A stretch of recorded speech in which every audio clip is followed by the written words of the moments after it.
Hello friends, आज इस video के थ्रू हम लोग गोल्ड एंड सिल्वर इन्वेस्टमेंट के बारे में जानेंगे।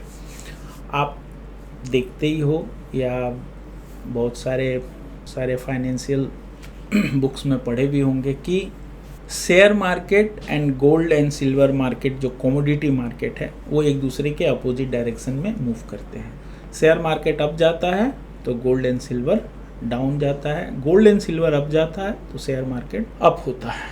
तो आप गोल्ड एंड सिल्वर के बारे में ये बात सोचते होंगे कि कौन सा इन्वेस्टमेंट अच्छा है। बेसिकली देखा जाए तो गोल्ड एंड सिल्वर दोनों ही अच्छे हैं, बट सिल्वर से ज़्यादा लोग प्रिफर गोल्ड को करते हैं।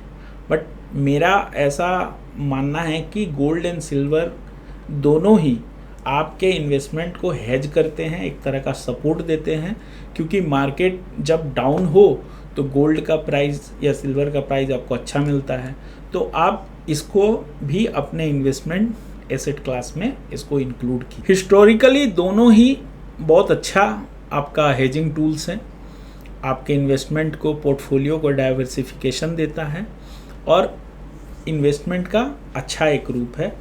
तो जिस तरह से आप स्टॉक, ETF, म्यूचुअल फंड आप परचेज करते हो, तो साथ में गोल्ड एंड सिल्वर भी ETF परचेज करो। वॉलेटिली में हिस्टोरिकल देखा था, silver has proven to be more volatile than gold. Volatility के मतलब आप टॉपिक्स पे देखोगे तो सिल्वर गोल्ड से ज़्यादा फ्लक्चुएशन होता है, बट गोल्ड आज भी सिल्वर से बेहतर इन्वेस्टमेंट में माना जाता है।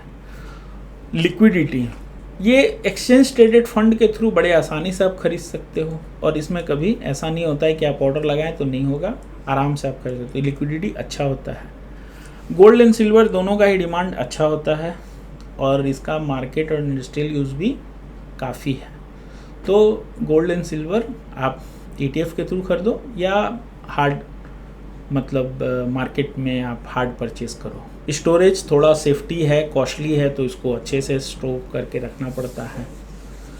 अब स्टॉकेबल एंड अफोर्डेबिलिटी, तो आप देखोगे डेटा एनालिसिस करके कि गोल्ड एंड सिल्वर का जो रेशियो है वो 1/120 है। तो 10 ग्राम सोने का प्राइस 120 ग्राम चांदी के प्राइस के बराबर होता है। तो आज के समय मान लो 80 है 10 ग्राम सोने का, तो सपोज दैट उसका 120 गुना हो, एक उतना ही प्राइस में 1.25 किलो के लगभग चांदी या 1 किलो 200 ग्राम के नियर अबाउट आप चांदी ले सकते हो। तो इसका रेशियो ऐसे है। ETF का जो रिटर्न है आप कैलकुलेट करके देखोगे तो मोटा मोटी गोल्ड का आपका 12% और सिल्वर का आपका मोटा मोटी 10 से 11% आपको मिल जाता। मैंने प्राइस यहाँ दिया हुआ है, ETF का प्राइस आप खुद भी आप चाहो तो देख सकते हो।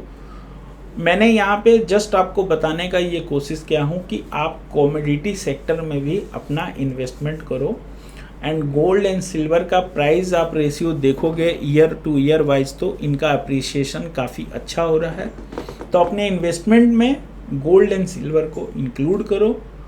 ये एक हेजिंग की तरह भी कर सकते हो और मार्केट के ट्रेंड को भी आपको समझने के लिए जब गोल्ड का प्राइस बढ़ने लगेगा तो समझ लेना मार्केट थोड़ा नीचे गिरने लगेगा और मार्केट अप होगा तो गोल्ड का प्राइस नीचे होगा। मतलब ये एक तरह के वाइस वर्सा चलते हैं। तो आपको मार्केट के मूवमेंट प्लस आपके पोर्टफोलियो के हेजिंग के लिए गोल्ड एंड सिल्वर में इन्वेस्ट करना चाहिए और प्राइस रिवीजन भी काफ़ी अच्छा मिलता है आपको।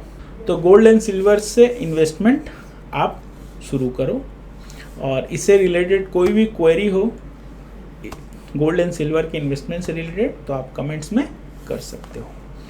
मिलते हैं फिर इसी तरह के कोई इंटरेस्टिंग टॉपिक्स या शेयर मार्केट डिस्कशंस में।